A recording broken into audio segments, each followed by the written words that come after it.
Black hole या Krishna beaver या श्याम छिद्र बात अलग होगी। इस बार पीसीएस का जो लोग एग्जाम दिए होंगे उसमें पूछ लिया था कि श्याम बीवर क्या है। जो तारे होते, तारे की सिकुड़ने की प्रक्रिया को श्याम बीवर बोलते हैं। यही प्रश्न आप लोगों से पूछ लिया गया था। तो श्वेत बामन, काला बामन हो गया। अब हमको देखना है कि जो मध्यम तारे हैं, मध्यम तारा और बड़े तारे में क्या होगा।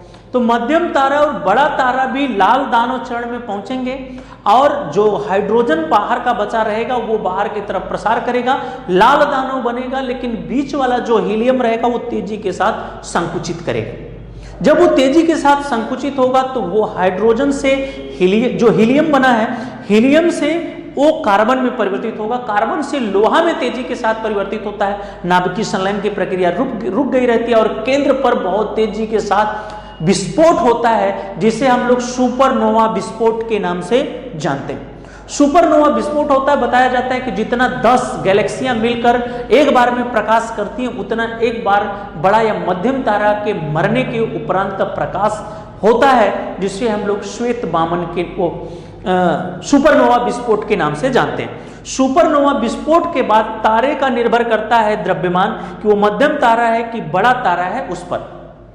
अगर कोई मध्यम तारा है तो सुपरनोवा विस्फोट के बाद वो क्या बनेगा, तो वो न्यूट्रॉन या स्पंदन लिख लें, न्यूट्रॉन लिख लें, न्यूट्रॉन या स्पंदन या पल्सर तारे को जन्म देगा, तारे का निर्माण करेगा। न्यूट्रॉन तारा, स्पंदन तारा या पल्सर तारा को जन्म देगा। तो आपसे पूछ सकता है छोटे तारा मरने के बाद क्या बनते हैं, न्यूट्रॉन तारा, स्पंदन या पल्सर तारा। ये मरने के बाद जब न्यूट्रॉन या पल्सर या स्पंदन का मतलब होता है बहुत, पल्सर मतलब जानते होंगे बहुत तीव्र या वेगवान तेज गति से चलने वाला जो होता है उसे कहते हैं। इसके बारे में जो जानकारी हमें होती है कि कैसे ये यहाँ पर कोई मध्यम तारे की मृत्यु हुई है, तो वैज्ञानिकों को इन क्षेत्रों से हर 1 सेकेंड में 30 बार रेडियो तरंगे वहां से विसर्जित की जाती हैं और हमारे यहाँ आके टकराती हैं। वैज्ञानिक मानते हैं कि जो मध्यम तारा है वहां पर उसकी मृत्यु हुई है और वो न्यूट्रॉन या स्पंदन या पल्सर तारा के रूप में वर्तमान समय में वहां पर विद्यमान है। अब अगली पॉइंट हम लोग देखें, लिखा गया है बड़ा तारा। तो जो बड़ा तारा है, बड़ा तारा 3.2 सौरीय द्रव्यमान से बड़ा होगा। बड़ा तारा 3.2 सौरीय द्रव्यमान से बड़ा होगा और इसमें हम लोग देखें तो ये जब मरेगा, इसकी जब मृत्यु होगी तो यही आपका बनता है कृष्ण बीवर। क्या बनेगा, कृष्ण बीवर बनेगा, या इसी को ही हम लोग कहते हैं ब्लैक होल। ब्लैक होल बोलेंगे। इसी कृष्ण बीवर के बारे में आप लोगों से पूछा गया है, श्याम छिद्र नाम दिया गया है। श्याम छिद्र भी वही हो जाएगा, कृष्ण बीवर श्याम छिद्र भी हो जाएगा। तो ये ब्लैक होल, कृष्ण बीवर या श्याम छिद्र जो है, दिखाई दे रहा होगा, कोई दिक्कत नहीं, रहने दीजिए।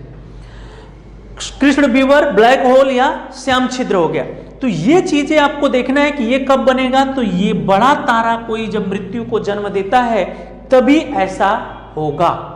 तो हम लोग समझ पाए होंगे जो तारे छोटा, मध्यम और बड़े तारे हैं वो मरने के बाद क्या बनाते हैं। जो कृष्ण बीवर है, इस कृष्ण बीवर का या छिद्र का घनत्व तो सभी तारों में सबसे अधिक होता है और इसके घनत्व से जो निर्माण होता है वो स्क्वायर चिल्ड रेडियस बोला जाता है। स्क्वायर चिल्ड रेडियस का निर्माण करता है। मतलब अगर माउंट एवरेस्ट को या पूरे हिमालय पर्वत को एक सरसों के दाने के आकार में पिरो दिया जाए तो वो भी एक ब्लैक होल या कृष्ण बीवर में परिवर्तित हो जाएगा, जिसका घनत्व तो इतना ज्यादा होता है कि उससे प्रकाश भी वापस नहीं आता है। मतलब कोई चला जाए तो उसकी हाल क्या करेगा। जो प्रकाश 3 लाख किलोमीटर प्रति सेकंड की स्पीड से भाग रहा है वो भी वहां से वापस नहीं आता है। तो इस प्रकार हम लोग देखें कि तारे की जन्म कैसे होता है, तारे की मृत्यु कैसे हुई है। नेक्स्ट क्लास में फिर से हम आपसे मिलेंगे, तब तक के लिए धन्यवाद आप लोगों का। ओके।